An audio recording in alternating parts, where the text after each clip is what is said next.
Welcome, Doris. Maybe the sheriff could come forward. She's got some information concerning bulletproof vests for law enforcement or some money or something. Thank you. When I was here in January and resigned from the McCorkle Board of Directors, I said at that time I wanted to find something that I felt like I could make a difference in. And I've been busy and it's taken this amount of time. But I'm here today to announce a new project for myself and for the Allen Creek Lions Club. A couple of months ago, 2 of our best state troopers were shot and killed. The country raised millions of dollars for the families. I was thinking about our own law enforcement members, our sheriff's department, and the deputies of Lincoln County. I know they've gotten a lot of bad publicity lately, but we have some excellent deputies taking care of us. I cannot imagine a person getting between me and danger, but these deputies do it every day and don't hesitate to do so. I presented to the Allen Creek Lions Club the idea that we help with the cost of new bulletproof vests. After all, they are protecting us, so we should help protect them as well. I was told that the bulletproof vests were out after a couple of years and have to be replaced. These vests cost between $300 and $400 each.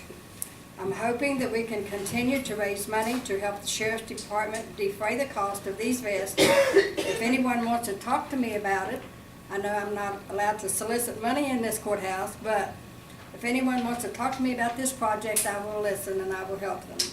And now I'd like to present to the Sheriff's Department a check from the Allen Creek Lions Club for $100 and personal donations in the amount of $100. This is a total of $200 to be used toward the purchase of new bulletproof vests. Very good.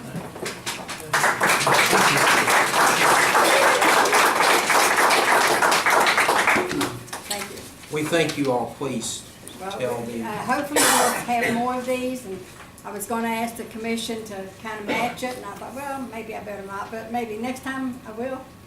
So, anyway, but I do want to help, and I think that we should try to help these deputies. Well, I think it's definitely Lions Club members and you need definitely a pat on the back and a kind thank you for just looking at this and thinking about it and taking it, to your heart and reacting. Because a lot of times people don't do that, and it's good to know that there are people out there that's concerned about issues in the county, but about our people in the county, particularly our deputies. I'm sure that Mr. Vickers will give this consideration and most likely renew a request or review what our status of our vests are and ask us for assistance. But Well, I spoke to Greg Hensley the other day, and I was asking questions about it, and I know one time that we had 7 deputies. I think now we're down to 5. And he was telling me from time to time they have to be replaced. And I thought, well, maybe we ought to go ahead and start now before we get to the spot where they're really ragged. I don't know how often. But I don't either, and I'm sure Mr. Vickers probably don't either since he's new on the job. But this will inspire all of us to look at it and find out. Let's make sure. Well, I have a grandson-in-law that is a deputy on the SWAT team of Kanawha County. And I know every time he takes a step out his front door, his life is in danger.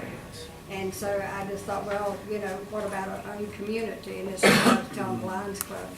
These guys are in our community. They're at the Lions Club all the time. They come out and help. And like I say, I can't imagine a strange person standing between me and danger or a gun or whatever, but they do that. That's their instinct to do that. And they don't hesitate one bit to try to protect us. And I think we should try to protect them. You tell the Lions Club members we appreciate your also. Yes. Thank you. Thank you. Next thing on the agenda is Rick McDowell, Brian Jefferson concerning phase 4 to bring wastewater program. Welcome, gentlemen. I saw you, was this week or last week, one loading up some brown with a white truck. Yes. Heading out, and you behind. I thought, well, we're headed to the watershed. Actually, no, we were returning that tank Okay. where we originally got it, so we didn't have to pay for it. We were actually getting out of the voting area. Yeah, I'll send you that as an email. Cool. That way you can have it. It's like, well, I can't leave I this saw you thing. doing it. I didn't know what was going on that way. What you've got is a report on the adapter ring problem. I just wanted to summarize some things and tell you where we were with it. Last time we were talking about, I thought I'd bring one of these. This is the adapter ring, okay? It sets on top of the septic tank opening, and then you put risers and a lid on that. So this is the thing that we've had both cracks and leaks happening on. And we finally, in 20th of August, we finally got the most recent instructions on how to put it together, which have been probably the third document since we started on this thing. And this one seems to be working, but the problem is we've had them put in using the other ones. And what we found is, you can see how there are these inside rings, and then there are these outside rings. And you're supposed to screw it down on the outside rings. And to date, almost all of them have been screwed on the inside rings. So that may be the reason that we've had the most recent set of problems. So where we are now with this, what you've got there just sort of goes through the whole background, lists all the different problems we have. We figure at this point we have 7 different problems that we've had to deal with. And the fact that we've got multiple players sort of adds a whole lot of levels to it. And what we figured when we're summarizing the reasons for the cracks and the leaking that we've had to date, there are 4 major players that have been involved. One was the distributor. All of the stuff that goes in for our system comes from W.J. Clark in Barbersville, at least the ones that we've been dealing with on this particular phase. And of course, originally he told people that you could put these in using silicone, which was the wrong material. He also went back and retrofitted 4 of the ones that were wrong, but he retrofitted them incorrectly. So one of the issues has to do with the distributor. Another issue has to do with the manufacturers, because we've got multiple documents from the manufacturers saying how these systems should be put in. So they bear some responsibility. We've also had some suggestions that the tanks themselves are not being made right. So that's another sort of manufacturer problem. And finally, we've got suggestions that when the installer is putting these systems in, they're not installing them correctly. So we've got distributor, 2 manufacturers, and the installers all involved in this. Those are the key players. We feel at this point the project that we don't have any blame for this, because we haven't, until this point, told people that they have to follow certain regulations. Although we're now saying that you have to follow the August 20th thing. So the next steps that we've got to try to resolve this thing, as Ryan and I talked about this, one of the things we finally figured was we could continue going out into the watershed and doing these experiments to try to solve this problem. Because there's so many people involved, everybody's got a dog in the fight, and if we do this experiment, they say, well, yeah, but it's really this other thing we should have done. So we talked to Wiseman, who are the installers, and they're in agreement that in the end, our contract's with them. It's not with Bill Clark, it's not with Gordon Amona, it's not with Infiltrator, it's not with Polylock, it's only with Wiseman. And they're the people that are going to get paid by us. So we felt that they were the ones who really had to resolve all this stuff. And they've agreed, yes, that's the way it is legally. They're going to do an engineering study on their own because they think there's some problems with the tanks. So that's ongoing and going to happen.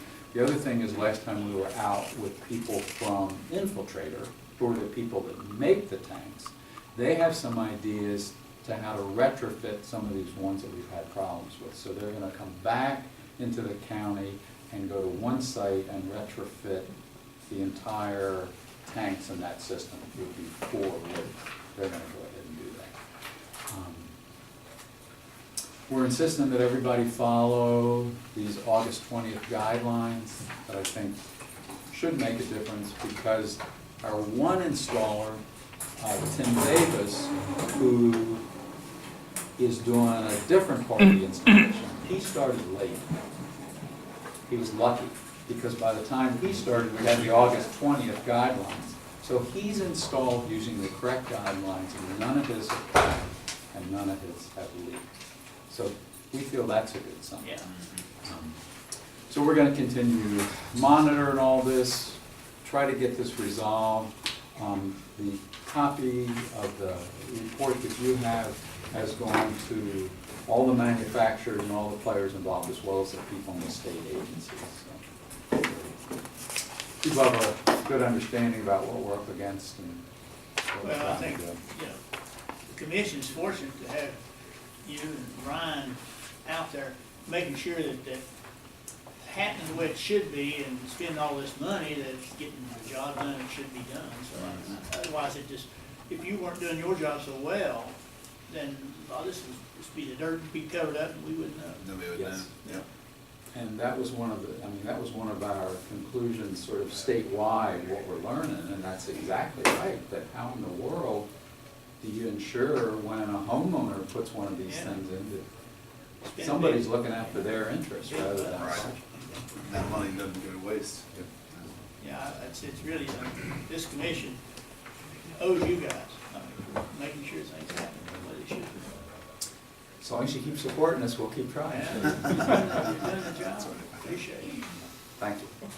We'll keep you updated, and Ryan was gonna talk a little bit about phase 5. Phase 5. Which we're already Yeah, talking we're already talking about it. It's It's in my the answer. works. It's in the works.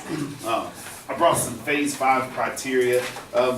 We decided that the best solution to getting people interested in phase 5 was to, you know, make it known that we might get funded and have, let's see, That's good, that's good.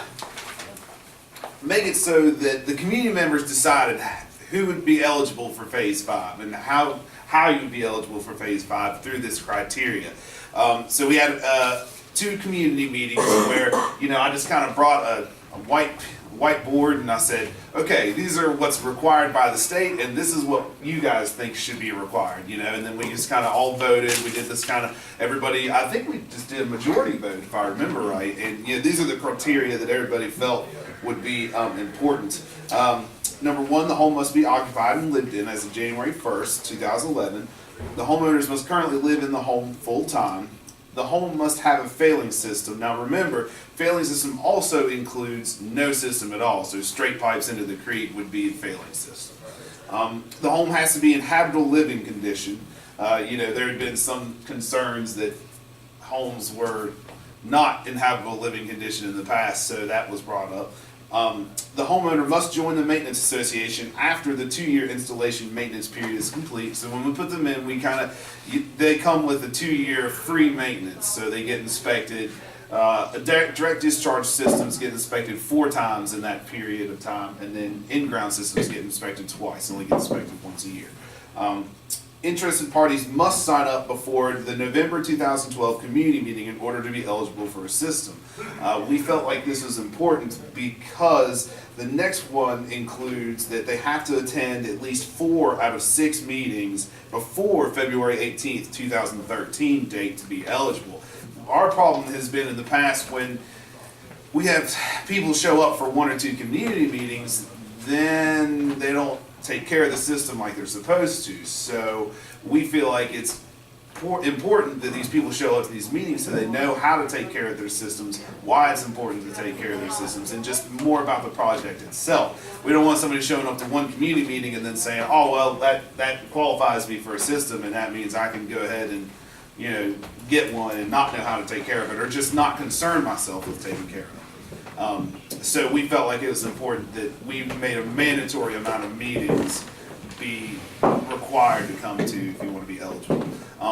So far we have 4 different sign-up sheets, so you know, we've got some. My worry is a little bit that, you know, I'm kind of worried that I'm not going to get as many people as I had hoped by the time November rolls around. You know, I don't know.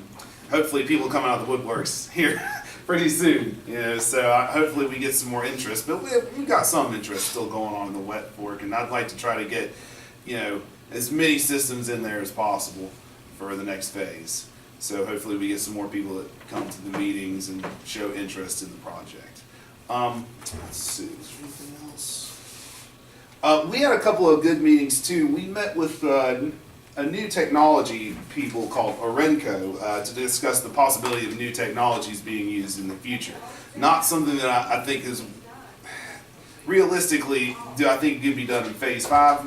Maybe not, but it is a good thing to meet with other people and just kind of look at the products that they offer to see if it might work better based on our landscapes, you know, based on we've got pretty rural areas, a lot of it's close to the creeks. So in a lot of ways, the reason we went with direct discharge systems so much in the past is because of these restrictions. Like if your house is too close to the creek, you can't have in-ground systems based on your well positions. You know, it just, there's certain restrictions you have to look at. And Orenco felt, you know, oh, well, we can overcome these restrictions. So it was good to kind of meet with someone that, you know, felt confident they could still have some kind of vested interest out there.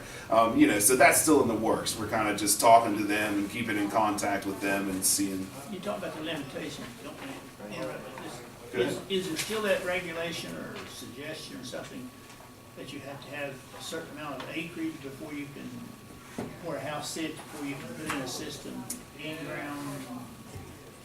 There's if you have an existing system, the regulations are a little different than a new system. So if I'm out building a house, excuse me, and I want to put in an in-ground system, there's a very specific thing where I think you currently have to have twice the size you need in case the original one you put in fails. But that's for a new home. So in this project, you In don't. this project, we're dealing with existing failures, so we're limited, we're not as limited as.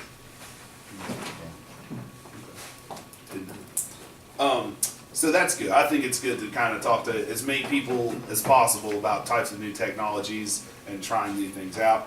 And then I've got another meeting coming up with the DEP next month to just discuss the future of Phase 5 and the project. You know, what we're planning on doing, how many systems we'd like to try to get in. You know, what types of technologies are we going to be using. More than likely, we'll stick with what we have, but preferably as many in-ground systems as possible. The DEP prefers to have the water back in the ground as opposed to in the creeks. Also, we forgot, we did some sampling not too long ago. I guess I didn't even think about printing out, because I did 2 samples like right in a row, like I did one week and then one next. But the ones that we got from the first week were all good. They're all below 10, so I'll try to get those results and print them out for you next meeting. So that was good. So that's still Very good. And that was about it. That's all I had for Phase 5. Okay.